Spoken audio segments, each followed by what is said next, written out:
नमस्कार, स्वागत है आपका झांसी दर्शन में। उत्तर प्रदेश में इस समय चुनाव चल रहे हैं, विधानसभा के चुनाव चल रहे हैं। नई सरकार किसकी बनेगी यह तो बात की बात है, लेकिन देखते हैं कि ये जो ज़मीनी हकीकत की सरकार है, सरकार यानी कि पब्लिक, यही सरकार को चुनती है। इस समय हम समाजवादी पार्टी के कार्यालय में हैं और हम जानना चाहते हैं, यहाँ पर अंकित जी भी बैठे हुए हैं, महानगर अध्यक्ष हैं हमारे, और यहाँ पर काफ़ी संख्या में यहाँ पर इनके कार्यकर्ता बैठे हुए हैं, कुछ ग्रामीण अंचलों से भी हैं। वो तो हमें जानना चाहते हैं कि इस समय विधानसभा की ये जो बड़ी ही महत्वपूर्ण सीट मानी गई है, और यहाँ पर विधानसभा से यहाँ पर समाजवादी पार्टी के जो अधिकृत प्रत्याशी हैं यशपाल जी हैं, यशपाल यादव जी हैं। और आपको बताते चलें कि जो पूर्व कई उपलब्धियों में कई धनी रहे हैं, उनके वो पुत्र हैं, और जैसे आप जानते हैं डॉक्टर चंद्रपाल सिंह यादव जी के पुत्र हैं, और यहाँ से समाजवादी पार्टी से चुनाव लड़ रहे हैं, यशपाल जी चुनाव लड़ रहे हैं। उनके समर्थन में यहाँ पर काफ़ी लोग बैठे हुए हैं। आइए बात करते हैं क्या उपलब्धियाँ रही हैं। वैसे मैं एक बात और कहना चाहता हूँ बबीना विधानसभा की, कि यहाँ पर पूर्व मंत्री भी रहे हैं बहुजन समाज पार्टी में सन 2007 में, और उसके बाद यहाँ पर कृष्णपाल राजपूत जी भी रहे हैं। उसके पहले वर्तमान समय में यहाँ पर विधायक है राजवीर सिंह पारेचा, और वर्तमान समय में जैसा आप सभी लोगों को मालूम है कि कहीं ना कहीं बीजेपी की सरकार है।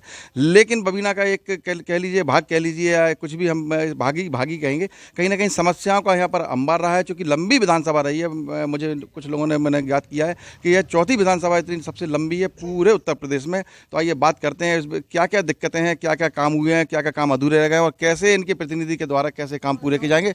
सबसे पहले हम मिलते हैं अंकित जी से। हम जानना चाहेंगे, महानगर अध्यक्ष जी हमारे पास हैं। अंकित जी नमस्कार। नमस्कार। अंकित रावत जी नाम है आपका। तो अंकित जी बताइए कैसी समस्याएं आती हैं और क्या किस तरह की समस्या आ रही हैं, तो वो थोड़ा सा आप उसके विषय में चर्चा बताइए जरा शॉर्टकट में। समस्या है एक मेडिकल को लेके, जी, स्कूल को लेके, है ना, और ये रोड वगैरह को लेके ये समस्या है हमारे यहाँ। अच्छा, बबीना विधानसभा में जैसे शिक्षा, रोजगार, पानी की समस्या कुछ ये बताइए। पानी की समस्या जलगम के पास एक एरिया पड़ता है शास्त्री नगर। देखिए जहाँ जी, तो वहाँ बूंद के लिए भी परेशान है पानी के लिए आदमी। अच्छा, कुछ आप एक गांव का नाम बता रहे थे कि वो गांव में पूरी रोड बिल्कुल ध्वस्त हो चुकी है, कैसा है? रसीना रोड और मनकुआ रोड। जी 3 फुट गड्ढे हैं वहाँ पे, और ये एक दो नहीं, मतलब कि दर्जन की तादाद में 3 फुट गड्ढे हैं। आदमी इतना तो आधा उतर है, आधा गड्ढों के अंदर। अच्छा, ये मनकुआ रोड पे है और रसीना रोड पे है। तो मतलब रोड बता रहे हैं आपने ये रोड जब अभी आप जिस रूट से आप आए हैं, वो रोड ये जलगम रोड बोलते हैं। जलगम वहाँ भी थोड़ा सा दचके मचके तो थोड़े से नहीं, काफी दचके आप मतलब दचके लगे गाड़ी में बैठे, इसकी वीडियो आपको बनाना चाहिए। अच्छा, ये भी एक प्रमुख समस्या है। जी। अच्छा भाई साहब, क्या नाम भाई साहब? शौकत अली पहलवान साहब। अच्छा, पहलवान साहब। अच्छा, यहाँ पर पहलवान बहुत है, यहाँ पर थोड़ा सा हम भी बच के रह रहे हैं पहलवान। नहीं ठीक है सर, ऐसा कुछ नहीं है। पहलवान मतलब काफी है। नहीं अब बताइए पहलवान साहब, बताइए। नहीं बात दूसरी, मतलब थोड़ा सा स्वास्थ्य के प्रति जागरूक, चलिए अच्छी है, आप हमारी पूंजी है। हाँ सर। तो अब बताइए क्या, मतलब जैसे बहुत यहाँ पे वादे किए जा रहे हैं। अभी मैं बीजेपी कार्यालय गया तो उन्होंने बड़े लंबी चौड़ी वादे गिनवाए हैं। तो देखिए आज आलोचना और समालोचना दोनों चलती है, आप क्या कहना चाहते हैं? मेरा कहना ये है सर कि मैं बबीने का रहने वाला हूँ।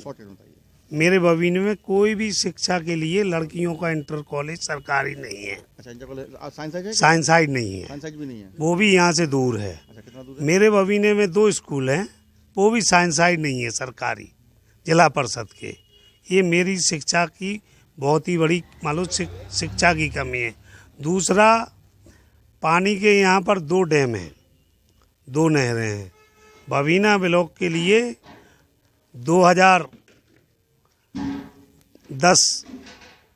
2009 में प्रदीप जी ने एक नहर पास कराई, जिसका बहुत सारा काम समाजवादी टाइम में हुआ।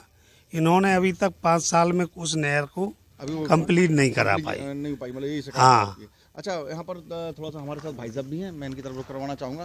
भाई साहब, आप मैं पकड़े हुए हैं। हाँ। आप कष्ट मत करें, बताइए क्या कहना चाहते हैं इस विषय में? मैं ये कहना चाहता हूँ कि हमारे यहाँ पहले से जो 3 विधायक रहे, शायद मुझे मालूम है कि इनने कोई भी एक भी काम नहीं करवाया, न शिक्षा के बारे में, ना इन्होंने कोई बड़ी किसी वाहन चढ़ा दें लड़कियों के लिए, ना उसके बारे में।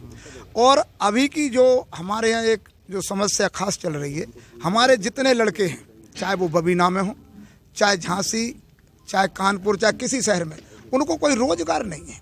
हमारे जो बच्चे पढ़े लिखे बैठे हैं, वो चाहे ये समस्या हमारे उत्तर प्रदेश की हो, चाहे पूरे हिंदुस्तान की हो, हमारे लड़कों को रोजगार नहीं दे पाई, ना लोग जे विधानसभा दे पाई, ना कोई भी सरकार नहीं, कोई भी सरकार हमारे बच्चों को। आज पलायन की जो स्थिति है कि यहाँ हमारे यहाँ जमीन कमजोर है, बुंदेलखंड में पूरा साल भर के लिए गल्ला नहीं होता है, तो हमारे यहाँ के लोग बाहर मजदूरी को जाते हैं, और जब पर कोरोना लगा तो उसमें से हजारों लोग तो वापस आने में मर गए। अच्छा, तो ये जो बिजली की क्या स्थिति बताइए। हमने सुना है कि समाजवादी पार्टी की सरकार कुछ फ्री दे रही है, कुछ ऐसा हुआ है? जी 300 यूनिट बिजली फ्री देगी। 300 यूनिट बिजली फ्री देगी? फ्री देगी। अच्छा, सरकार बन जाएगी तब? जी। अच्छा, अभी क्या स्थिति है? अभी तो लाइट कम आती है, गांव के किसान परेशान हैं। यहाँ सबसे ज़्यादा जानवरों से परेशान है। पूरा परिवार रात में खेतों में बैठता है।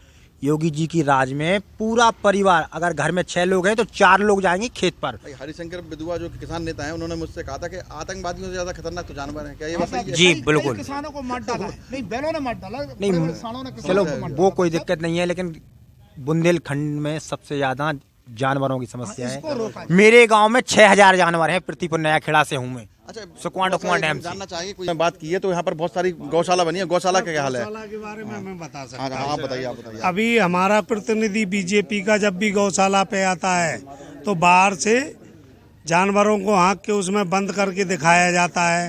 अच्छा सर, मतलब तमाशा। और जैसे ही प्रतिनिधि जाते हैं सर, वैसे ही उसके गेट खोल के और जानवरों को फिर छुट्टा कर दिया जाता है। यही स्थिति चल रही है। एक दूसरा, किसी गौशाला में आप ये बताइएगा सर, अगर हम 10 लोगों की हमारा परिवार है तो मैं खाने का इंतजाम पहले करूंगा या बाद में? मैं पहले करूंगा। हमारा जो भी जानवरों की गौशाला हैं उनके प्रबंधक प्लस सरकार, गौशाला के गायों के लिए खाने और पानी की कोई व्यवस्था नहीं है। अब यहाँ चूंकि भाई साहब खड़े हो गए हैं तो भाई साहब शुभ नाम बताएंगे? भाई साहब राम प्रकाश यादव। अच्छा, राम प्रकाश यादव जी, ये बताइए कि क्या कहना चाहते हैं आप वर्तमान सरकार को लेकर? सरकार तो अपनी उपलब्धियां गिना रही है जी। और चूंकि 2 साल कोरोना वायरस में भी रहा है, तो संक्षिप्त में बताइए क्या कहना चाहते हैं? हम तो ये कहना चाहते हैं कि बीजेपी की सरकार में बेरोजगार बहुत लड़के घूम रहे हैं और बेरोजगारी से बहुत परेशान है और महंगाई इतनी हो गई है कि घर चलाना मुश्किल हो रहा है। तो हम तो ये कहते हैं कि जो बीजेपी सरकार हमें नहीं चाहिए। बस यही क्या आपका कहना है? मैं आप लोगों को बताता चलूँ कि देखिए, सब मैं बबीना विधानसभा की यहाँ पर लोगों से बात करके सबसे बड़ी समस्या मुझे लगी किसानों की। क्योंकि किसानों की समस्या मुझे इसलिए सबसे ज़्यादा लगी क्योंकि किसान के जो यहाँ पर जो अन्ना जानवर की समस्या के कारण यहाँ किसान काफ़ी परेशान है। और ऐसा नहीं है पूरे उत्तर प्रदेश में, उसके साथ साथ शिक्षा रोजगार की समस्या वहीं की वहीं कोई रोज खराब है। हम लोगों ने यहाँ से बात की, समाजवादी पार्टी के चुनावी कार्यालय पर हम लोग आए हुए हैं। और आप चलिए, यहाँ पर एक हमारे भाई हैं तो समाजवादी पार्टी का काफ़ी बोझ लिए हुए अपने ऊपर, तो खड़े हो जाइए जरा आप। हाँ, उपाध्यक्ष जी हैं ये। अच्छा, विधानसभा उपाध्यक्ष जी हैं आप बताइए कुछ, आप भी बोलिए जरा संक्षिप्त में, शॉर्टकट में। आप लग रहा शॉर्टकट में बोलेंगे आप। देखो, निश्चित ही रूप से भाजपा जो है वो हर काम में विफल हो चुकी है। अब वो जो ही मुद्दे या भड़काने काम करेगी उससे जनता भड़कने वाली नहीं है। लेकिन यहाँ पर बीजेपी में सबसे ज़्यादा जो एक बबीना, मैं भी कई जगह गया हूँ, बबीना में ज़्यादातर असुरक्षा की बात आती थी। यहाँ अराजकता बहुत ज़्यादा अग्रसर थे, कहीं ना कहीं दिक्कत थी। तो मैंने देखा भय का माहौल क्यों बनाया हुआ है यहाँ पर? तो लोग क्यों बीजेपी की तरफ ऐसा सोचते हैं? देखो, ये सब फालतू की बातें उड़ाई जाती हैं। अच्छा, उड़ाई जाती है। हमारे, मैं भी 37 साल का हूँ। 12-1 बजे आज भी दुकान खुलती है। आप आना और 1 बजे दुकान। तो आज दुकान खुलती है तो आज तो योगी जी का आज नहीं, बरसों से खुलती आ रही हैं। तो 10 बजे बंद हो रही है दुकान। आज तो 6, 7, 8 बजे बंद हो जाती हैं। 10 बजे करीब, 1 बजे 12 बजे से पहले दुकानें कहीं बंद नहीं होती थी सभा शासन में। आज भी राम जानकी मंदिर के बगल में जो दुकानें खुलती हैं और जो पान की दुकानें हैं, कोई भय का वातावरण कुछ नहीं है, सब फालतू की चीजें। हम लोग आपस में हमेशा अच्छी रहे हैं और जिंदगी भर रहेंगे। ये सरकारें हैं, आती जाती रहती हैं। इकट्ठे बैठते हैं, ठीक है। 50 साल से भाई साहब, और एक दूसरे को निमंत्रण देते हैं। कोई जेब कटती है तो जेब कटना झांसी से आता है, बबीना में कोई जेब काटने वाला नहीं है। मैं यहाँ पर एक बात और कहना चाहूँगा कि बबीना में, चूंकि मेरे भी रिलेटिव यहाँ रहते हैं, बबीना में मैंने एक बहुत अच्छी चीज़ यहाँ पर देखी हुई है। बबीना के लोग, यहाँ के लोग हैं बड़े ही प्यारे लोग हैं, और बल्कि घर घर में बहुत सहयोगी लोग हैं, जितना शहरों में नहीं होता है। परिवार की तरह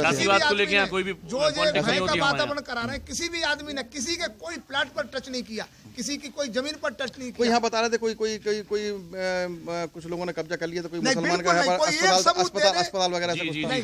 तो वो व्यक्तिवादी हुआ, लोग वो जो एक होते हुआ हैं हर पार्टी में है। उसमें क्या हुआ, भारतीय दूसरे जनता आदमी पार्टी ने में वो भी ऐसे लोग हैं इनकी जो जाति का नहीं, मैं बताता हूँ है क्या सर। हमारी जो मेरे मामा के लड़के का, मेरे भाई का वो अस्पताल था, तो इसलिए ये सब हुआ है। नहीं, उसमें कुछ ऐसा नहीं था सर। उसमें अराजक था। जो बीजेपी के नेता हैं उनने इस तरीके के लोगों को तैयार किया, उस पे अवैध कब्जा की कोशिश की। सीसी कैमरे में उनकी वो कैद हुई और मेरे मामा ने उन्हें हर चीज से सरकार को अवगत कराया। मान लो सरकार को जो थाने में होता रिपोर्टें दी, उनकी रिपोर्टें नहीं ली गई। जब हमारे सीसी कैमरे में दिन दहाड़े मारने आए तब मेरी रिपोर्ट चलो ली ये गई। आपकी आपसे हमने बात जान ली, आपने आप मतलब किसी ने मुझे बताया तो मैंने भी उसको क्लियर कर ली। किसी भी दल किसी भी आदमी को जातिवाद से लेके ना कोई तोला जाए, हमारा वो नहीं है कोई सर। इंसान कोई दल का ना हो, एक जाति का याद सब आवे दिल तो क्या हुआ। सब दिल के रहें, हाँ सर। दिल के रहें। जी जी जैसे कि आपने यहाँ पर देखा कि काफ़ी यहाँ पर काफ़ी लोगों ने अपनी अपनी बात रखी है, क्योंकि बमीना का जो एक माहौल है अच्छा है यहाँ पर माहौल। झांसी दर्शन से नीरज साहू।